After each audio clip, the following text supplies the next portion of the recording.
Prime Minister Modi delivered a strong message to the country and the whole world. Swadeshi shall be our guiding mantra.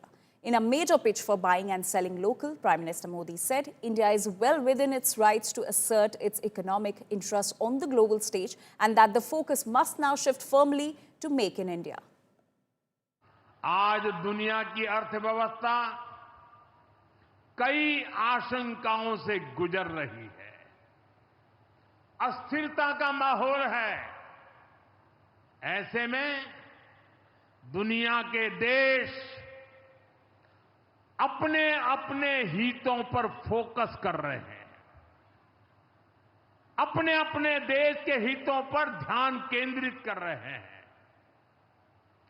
Bharat भी दुनिया की तीसरी सबसे बड़ी अर्थव्यवस्था बनने जा रहा है। इसलिए भारत को भी अपने आर्थिक हितों को लेकर सजग रहना ही है। हमारे किसान, हमारे लघु उद्योग, हमारे नौजवानों के रोजगार, इनका हित हमारे लिए सर्वोपरि है। सरकार इस दिशा में हर प्रयास कर रही है, लेकिन देश के नागरिक के रूप में भी हमारे कुछ दायित्व है। और ये बात सिर्फ मोदी नहीं, हिंदुस्तान के हर व्यक्ति ने दिन में हर पल बोलते रहना चाहिए, दूसरे को कहते रहना चाहिए। जो देश का भला चाहते हैं, जो देश को तीसरे नंबर की इकोनॉमी बनाना चाहते हैं, ऐसा कोई भी राजनीतिक दल हो, कोई भी राजनेता हो, उसने अपने संकोच को छोड़ करके देश हित में हर पल, हर बार, हर जगह देशवासियों के अंदर एक भाव जगाना होगा, और वो है हम स्वदेशी का संकल्प लें।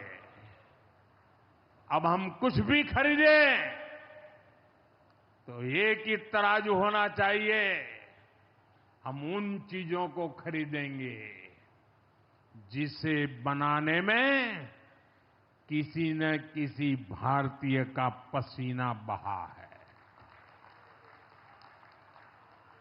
और जो चीज भारत के लोगों द्वारा बनी है, भारत के लोगों के कौशल्य से बनी है, भारत के लोगों के पसीने से बनी है, हमारे लिए बहुत स्वदेशी है।